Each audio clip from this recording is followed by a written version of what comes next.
Hey jerks, new day, new little project, and looks like it's gonna rain today, which has been becoming a problem for this car right here, because even though initially it didn't have any leaks and I thought everything was good, not so much. So basically what we have here is these these are top moldings. Anyway, this one is toast. This one's wasted. Let's see, can you see that at all? Yeah, there you go. So that's shit right there. And then these two, when they come together, and they're supposed to form a nice little solid thing right here, and this doesn't. Anyway, water comes off the top, it hits this, I think it actually comes off of the top somehow and goes into this, which is somewhat hollow. It goes to this joint right here, and then it just drips down onto my seat, which is gross. A couple days ago, there was a guy that was parting out his Miata, or two Miatas or something like that, up in Jacksonville, and he one of the things on the list was an alternator. These were 1.6s, I guess. Anyway, I thought, hey, I need an alternator. Not really need an alternator, but the alternator's making that weird whining noise that I've never really gotten on camera for you guys, but trust me, it's making a high-pitched whining noise, and I don't like that noise, so I'm going to swap out another alternator and see if that does the trick. 2 hours, 15 minutes away. Kind of sucked, but anyway, while I'm there, I'm like, hey, you don't happen to have a top, do you? Because for the last couple days, I had been looking for replacement molding for this top. Now, when you go online and you're looking for this stuff, you can either buy it new, a whole set of 6 pieces left and right from Mas Miata, and I think it's $184, which is bullshit right there. I'm not paying $184 for top molding. There was another person on eBay who was selling a full set used for $100. I didn't really want to pay that either, and he had this top just laying on the ground somewhere, just laying there. I'm like, ooh, you have a top.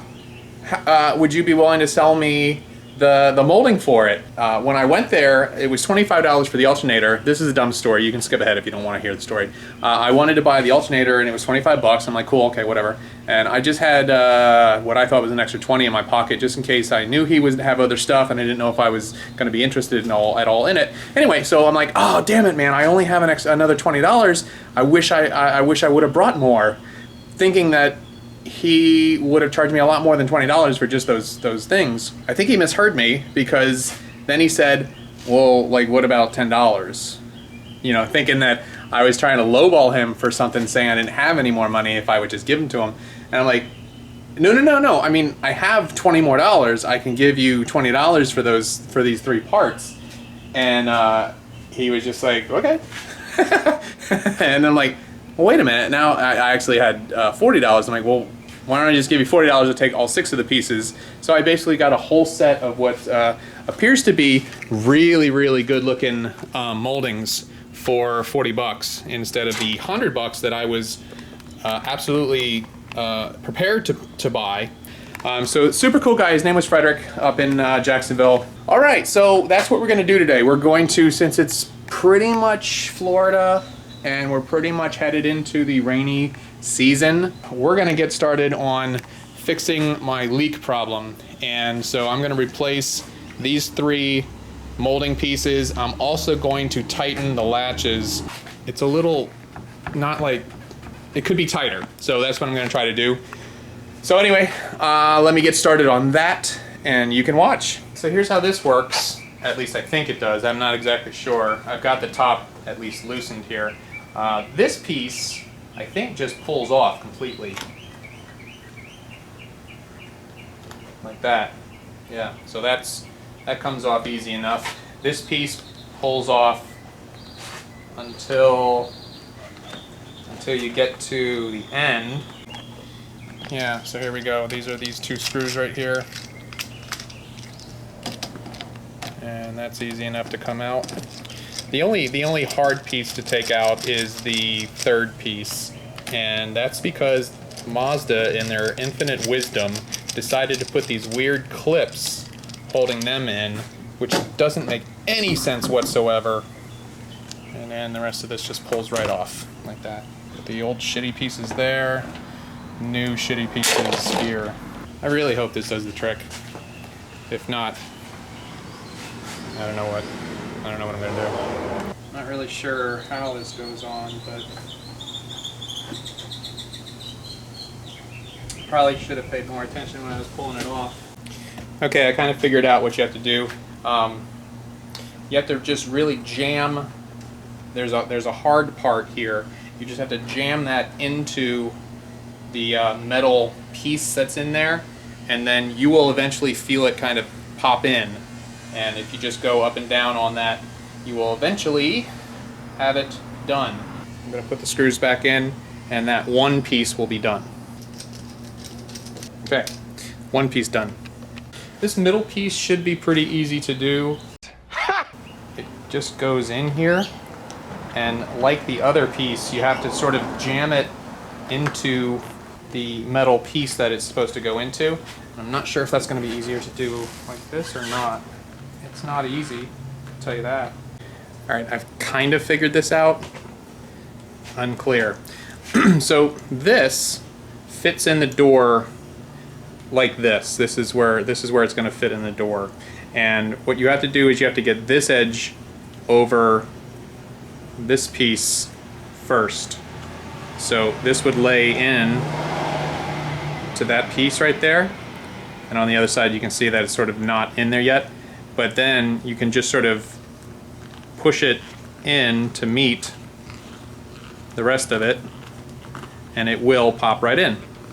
So there you go. That's how you have to do it. It's easier to do outside the car. Huh. Just like everything else, nothing is easy. There we go. Okay. So getting that little edge all the way in there. There, okay. And now from the other side, it just pushes right on. Or else that's sort of what I said would happen. I'm not really sure if that's going to happen. So that's the plan. Hopefully that works. Now onto this piece. This piece is the hardest because this piece, and maybe we'll see it better outside of the car. Not really. When I pulled this out, these just came right out. These are the two little stupid plug things that go into little holes right in there. That was the problem. And you can't get to them, you can't get at them when the top is up because this goes up underneath there. See that? Well, here's something I'll show you. Here's the new one and the old one. Well, I shouldn't say new, I should say newer. It's definitely been squashed, squished, whatever. And so I need to take one of these little things out of here to put it back in the new one. Alright, worst design ever. There's like little metal, I don't know if they're washers or whatever, but that's keeping them with more, I don't know, just support, I guess. And these fucking suck is what they are. Okay. Alright, I'm going to try to put this back in kind of the way I put the other one in. But first I guess I have to get these, I have to get this up underneath the top. Nope. I'm a dummy. I grabbed the wrong one. Okay, you jackass, you have to get the one that slopes the same way. Got it. Apparently there's a thin plate in here, and you can bend these anyhow you need them to kind of find the holes that I need to find in here. That's what she said. This was, ooh, I think I got it. I got it, okay. I just got lucky and was able to get both those things in the holes where they needed to go. Alright, so hopefully those are in there, sort of. Now I'm going to put the top kind of back up to see if I can get it to fit in there correctly. Well, I do know that this needs to go in first. And, okay. Yeah. So your little metal strip here, I don't know if you can see the metal strip there or not. This little bit of metal strip, this will show. The way I was able to do it was I basically did as good as I could to get this outside edge in first. Wow. And then I spent a good amount of time just really forcing it with my fingers into the inside. So you will get this. It just takes a little bit of time and patience. Yeah, you have to do it by feel. You can't see what you're doing, but there's a definite hard part here that you have to jam into a channel in that metal piece. That's what you got to do. All right, I'm gonna do this side real quick and then be done with this little project. So okay, the job is done. There's nothing really to show because it looks exactly the way it looked before, except for the fact that I don't have any weird white stuff. Although you can see more of the trim right here, but I'm still thinking that's a win because this is on there real good. Everything is on there real good. Nothing's coming off. Something I'll do for next time is I'm gonna swap this door runner for this door runner. This was replaced on this car and it looks super nice. These are expensive, by the way. I looked into these. These are like 60, 70 bucks for this little plastic runner thing. And it certainly looks better than this one from the 90.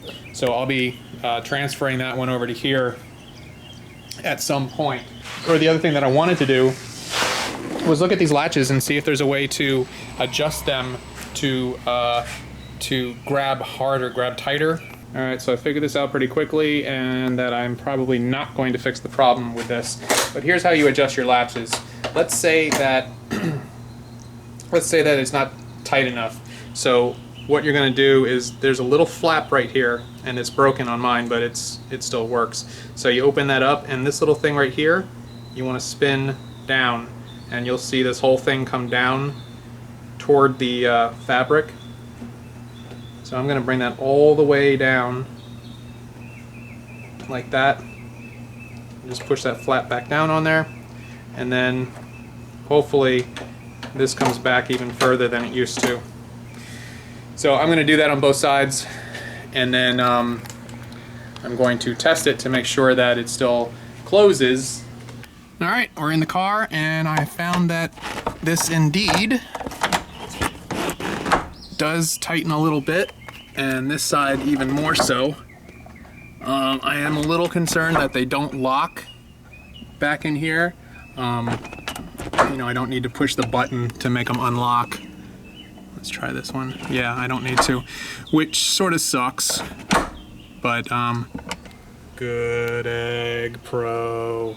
Well, I've looked into this quite a bit and it comes down to the fact that this is poor design. Right in there, there's a little, the way this works is this button is kind of on a spring and you can see the spring kind of pop away from there, but unfortunately the spring kind of goes in the same direction as this thing pushing against it. So if I push up on this piece, then yes, it'll hold. But you know, over time the spring gets a little weak. That spring in there gets a little weak and it just doesn't push this up far enough, and there really isn't anything I can do to keep this button up high enough so that this latch doesn't just force its way through. So unfortunately that's not going to work. Hopefully with the roofline tighter and the molding pieces replaced, I'm really crossing my fingers that I've fixed this problem. And that's going to be it for today. So maybe tomorrow I'll switch over those top door sill pieces and show you kind of how I'm not going to know how to do that. Thanks for watching, thanks for subscribing, thanks for liking these videos. If you don't like them, that's cool too. I'd prefer if you didn't give me a thumbs down because you didn't like them, and I'd prefer you maybe just not watch them anymore. But anyway, I'm going to keep making the videos because I enjoy making Miata videos. And tomorrow I think I'm going to take this guy out and stretch his legs a little bit because I haven't driven it in a while. And until then, thanks, bye.